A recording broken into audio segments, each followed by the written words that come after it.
A cheat code in life is understanding the significance of getting to 1.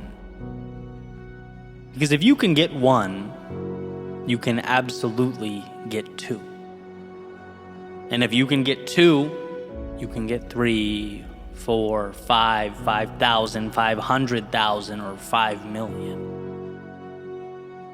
Once you realize that something is possible, you're no longer the same person you once were.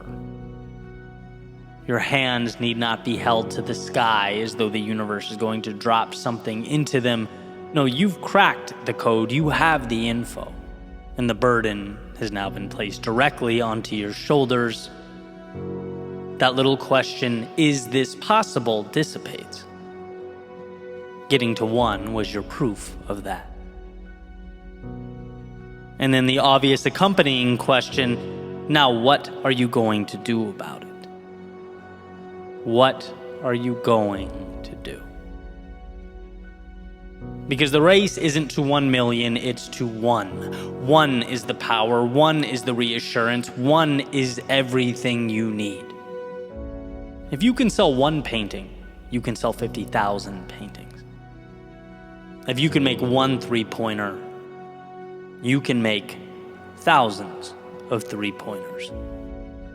If you can create 1 genius marketing video that goes viral, you can create hundreds, thousands, millions. Again, the evidence? You got 1. Anything beyond 1 is procedural. It's a testing of methods. It's becoming relentless in your pursuit to repeat the process with the pieces at your disposal. But make no mistake, those pieces are there. Everything you need is there, so long as you get to 1. I had to recently break through to this realization. Like so many of us, I'm an ambitious person. I love the game.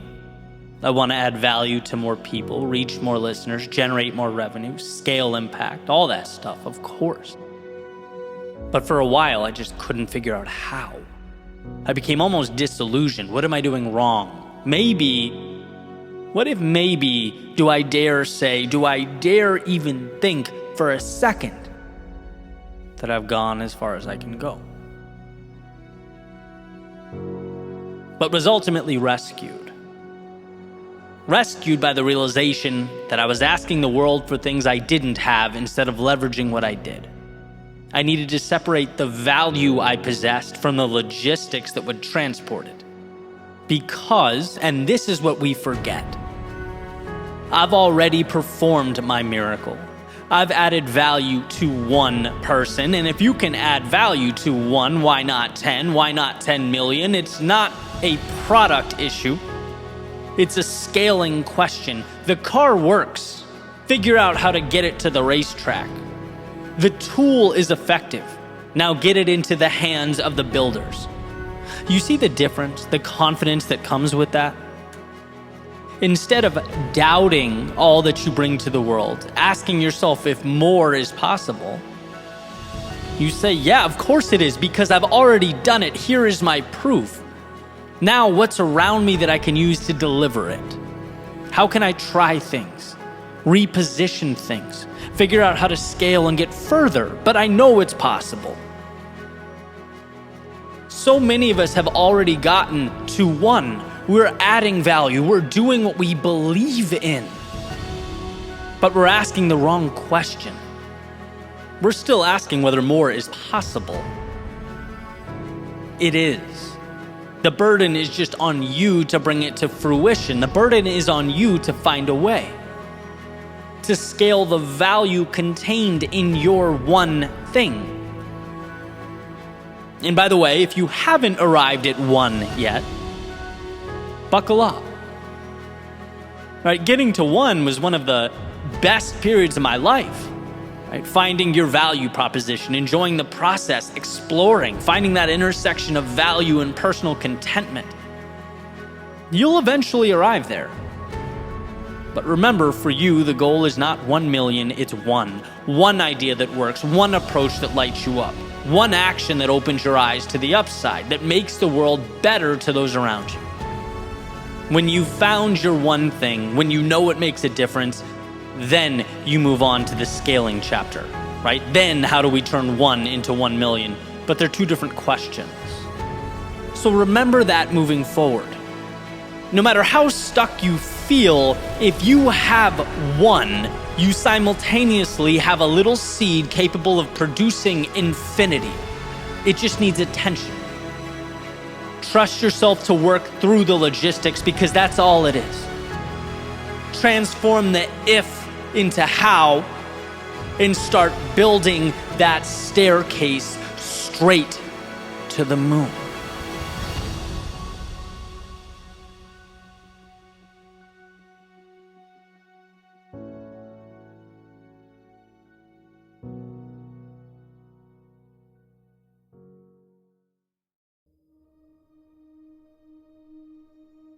There was a point a handful of years back where I had one of the most important breakthroughs of my lifetime. And I've talked about this with people close to me, family and friends, to clients, business associates, and it seems like there's a commonality amongst all of us. And maybe, depending on the person, it happened in a different way, certainly at different times. But everyone at one point or another comes face to face with the realization that they have a tremendous amount of control over their lives. And it's at that moment, where one becomes empowered. It's like you realize you have the key to the cell you've been locked in this whole time. And at that moment, one is prompted to ask, well, why not start living like it? There will always be responsibility and sacrifice in life. But that awareness makes one ask, well, what am I sacrificing for? Where am I going? Am I spending time with people that lift me up? Am I doing things that contribute to a greater vision? And perhaps most importantly, am I even living a life that is true to myself? Because I'll tell you something, our time here flies by. Not only will next month, next year, next decade be here before you know it, but it's not even guaranteed. And if one doesn't take the time to look in the mirror and ask the tough questions, life will keep on ticking. Time will not stop. No one's going to walk up to you and point out the fact that you're just going through the motions here. No, that one's on you. You have to see that this world can become what you decide it will be. That you are presented the tools, but tools require an architect and a creator. Tools require someone in seeing what is not yet there to pick them up and build. And so maybe this is the time for you to ask, what am I building? Where am I going? And when my day starts, both feet hit the ground and I walk out the door, what am I moving towards? Maybe today is the day you realize that there are parts of your life that don't need to be there, that you can cut away. People that don't deserve your time, that don't elevate you or contribute to your well-being. Maybe there are places you're going because that's where you've always gone. Things you're doing because that's what you've always done. But you don't need to live life on repeat. If you're not happy about it, how about doing something to change it? There is nothing in your life that can't be adjusted or altered. Just like yesterday is now a story, so is the idea that you are confined to a specific set of parameters. Break down those walls. See things not as they are, but as they can be if you have the courage to walk away from old stories and characters. What if today you created a new ending? One that lights you up in the morning, contributes to your sense of purpose when you close your eyes at night. Again, remember, no one will come up and hand that to you. No one will let you know you're selling yourself short. That transformation must be internally prompted. And so I hope you'll ask. I hope you'll ask the questions that you've been neglecting for far too long. I hope today can be the first page in an entirely new chapter. A chapter in a story that is truly and entirely yours.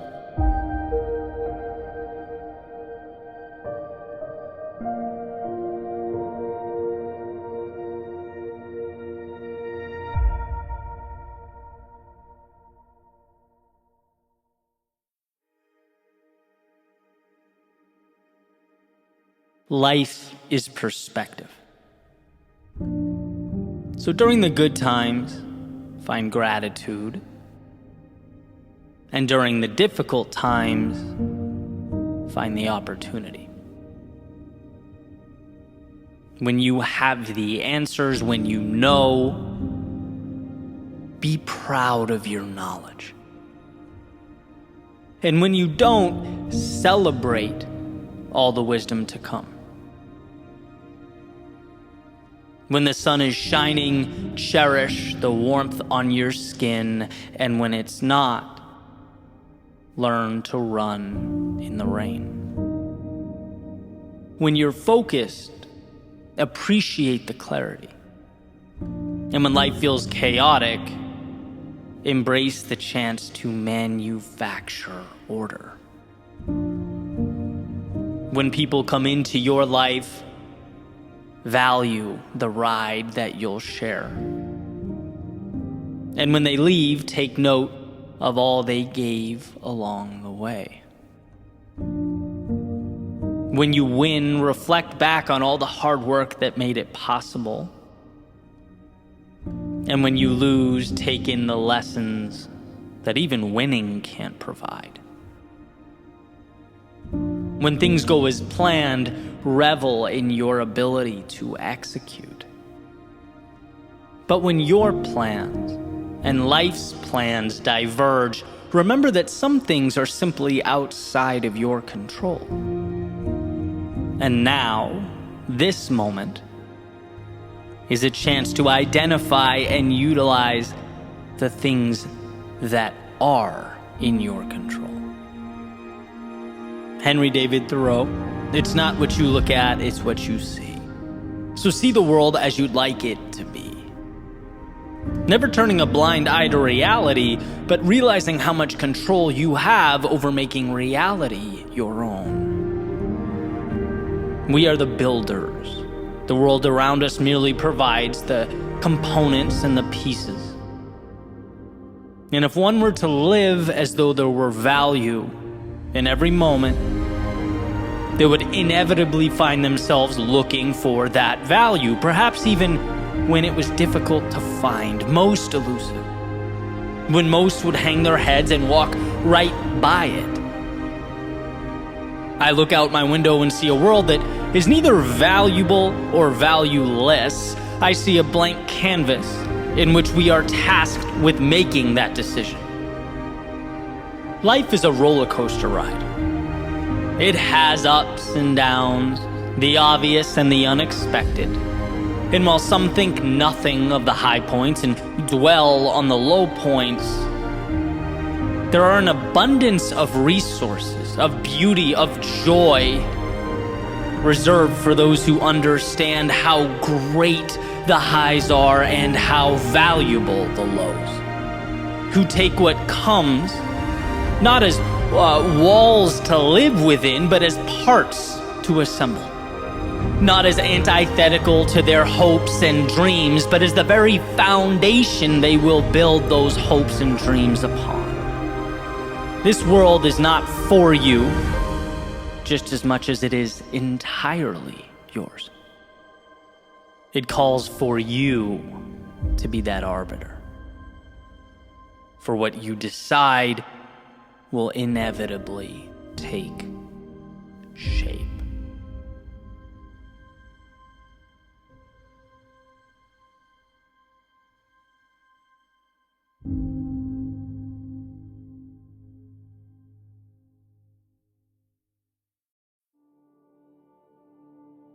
I had a friend recently tell me consistency is more important than intensity.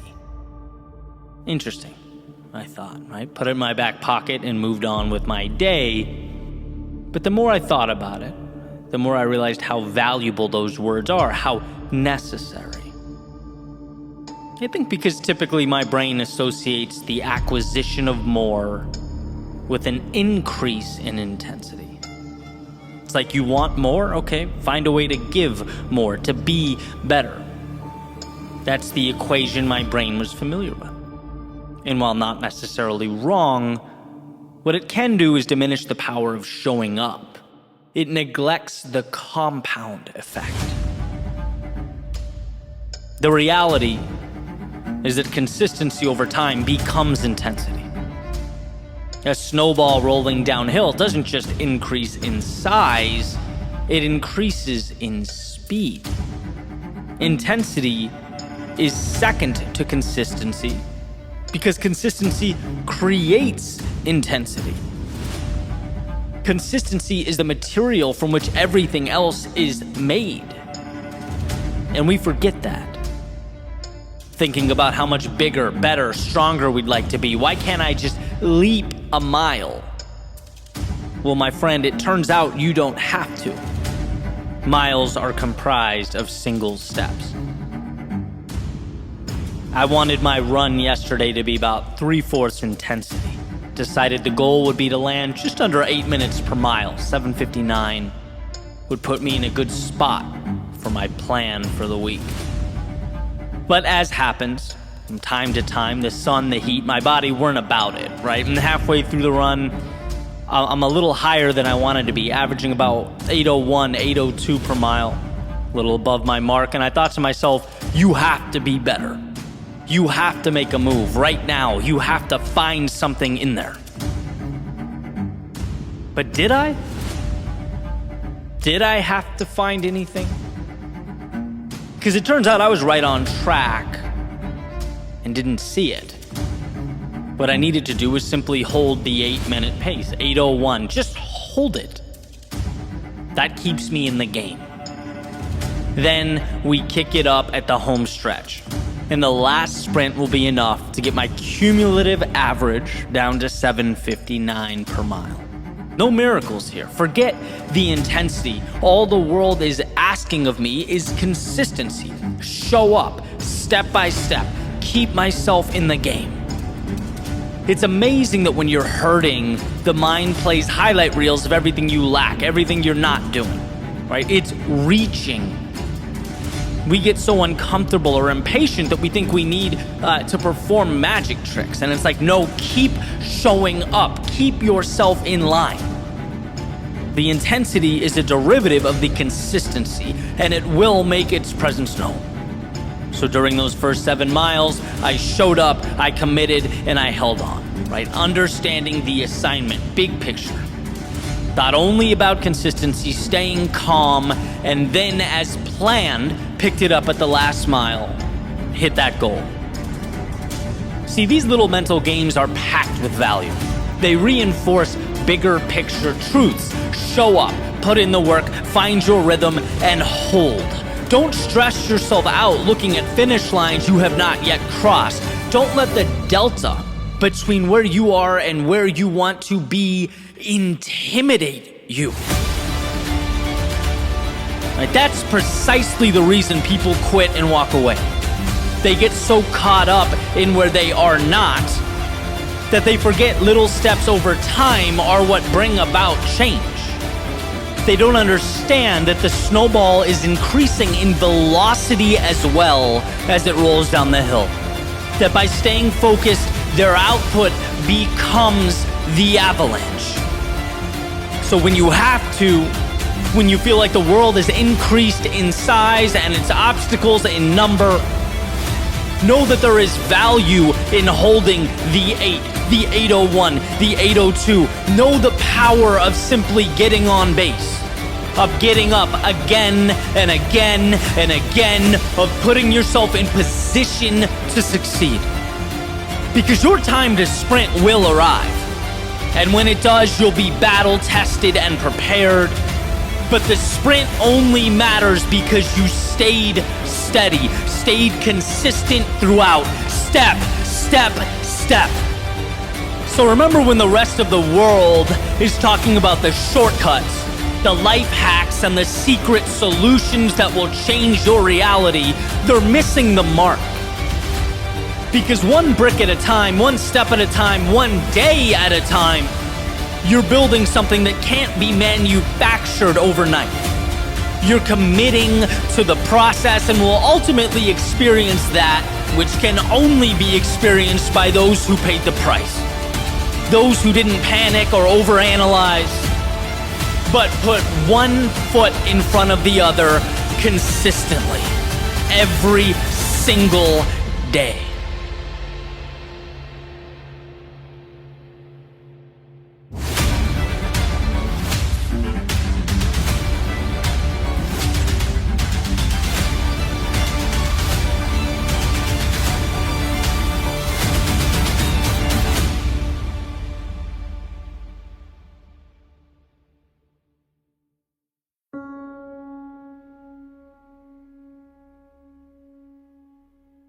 It makes perfect sense in our busy lives that we sometimes lose sight of fundamental truths. Right? At least from time to time, that's part of being human. And I want to talk about an important one. The tendency to forget that parts make a whole. Sounds simple, sounds obvious, not so much. That pieces make a stack, that little actions create big change. And I can tell you that every time in my life I've found myself in trouble or overwhelmed or intimidated, it's because that very simple concept has eluded me. And all I can see in the moment is how far I have to go. All I can see is this big, intimidating result, and I'm not there. And I want to tell a quick story to provide some context. Those of you who have seen my videos, you probably guessed it, it's running related. But if you're not a runner, hang tight, because this is not in any way specific to running. It's just a good way to articulate the message, and you'll see that. So the realization occurred a few days ago, doing a distance run down A1A, which is just a long, straight stretch down the coast of Florida. It's perfect to kind of zone out and just run. And that's exactly what I must have been doing, zoning out, because as I'm, pretty far along, I realized that they were kind of closing off the street. There were people lining the sidewalks. There was some kind of organized event. Realized that I couldn't go back the same way that I came up. So had to run up the beach. And it was one of those things where we've all been there, right? The idea was great. Our body didn't necessarily like it. It just was one of those days. It did not feel good. And I was really, trudging my way forward. And I noticed that every time I thought about the distance I needed to travel, I felt worse. Right? You know that feeling when you're uncomfortable? It's the thought of having to endure that for a long period of time that's most taxing. Sure, right now is uncomfortable, but what creates the anxiety is that it goes on for a long period of time. We don't see an end to the immediate. We can't stop thinking about the space between where we are and where we have to be, right? So I'm continuing along, and my mind sort of makes its way back to my freshman year in college. And this is an important part in my life, specifically because it's when I really learned what it meant to work hard. I had no idea, and I speak about this often because I went through high school, I had good grades, I was a decent athlete, but I didn't understand what it meant to truly work. My first month in college as part of the rowing team there was where I learned that just because you're suffering, just because you're hurting, doesn't mean you're entitled to anything. Someone else out there is suffering just as much. The difference is they might be getting more out of it. They're not feeling sorry for themselves. And that mentality was eye-opening for me. It's not, look at me, I'm a hero for putting myself through this. It's uncomfortable. She's also uncomfortable. Which one of you guys is going to turn that into results? That's what defines winners. And I remember, the first workouts I did. I remember doing jump squats and wall sits with my teammates and emphasizing ways to break down the exercise into simple pieces mentally, right? Little pieces that the mind was okay with, that weren't so scary. A 2-minute wall sit is pretty intimidating. A 20-second wall sit, that's not so bad. So do 6 of those. Say something funny between each set. Find a way to tear down the mental obstacles, because the body can take so much if the mind lowers its defenses and simply allows it. So anyway, I'm making my way forward up the coast, and I stopped thinking about how far I had to go. I just stopped. I did not let it enter my brain. My focus went very specifically to every 2 steps, counting 1, 2, 1, 2, 1, 2, because anyone can do anything for 2 steps. It's not hard. Again, it just so happens that they stack up and create miles, but miles is not my concern, right? I'm not physically able to leap a mile. No one can do that. What I'm capable of doing is taking steps. That's all I can do. And it's manageable, and I can say without a doubt that changed my experience. It took the pressure off. And if you don't feel like you're in control, you will have a very tough time generating results. Because again, no one can leap a mile. And so a big part of success is rearranging the deck so that you have that control. You're behind the wheel. Sometimes it's just reminding yourself that the little things create the big things. The pieces stack up, and every single thing in life can be broken down into those little pieces. And guess what? They're not scary. When you take the cover off, they're not overwhelming. Most importantly, they're completely within your control. Right? On a similar note, a friend of mine recently asked the other day about YouTube. He's got a follower base of entrepreneurs. Right? A lot of them are looking to take their business onto the platform. Was asking me some questions. And he asked, what was the moment that sparked your channel's growth? And it's a funny question, because the 100,000 subscriber mark was something that, right from the get-go, the onset, that I was looking forward to. I was aiming for. But there was never that mile leap, right? There was no single video that changed the trajectory of my viewership or channel or business. That's not how it happens. It's a step-by-step process. You can't jump to 100,000 or 500,000 or 1 million subscribers. And starting out, all I would think about is how far I had to go. I'd get all worked up and stressed out and, disappointed.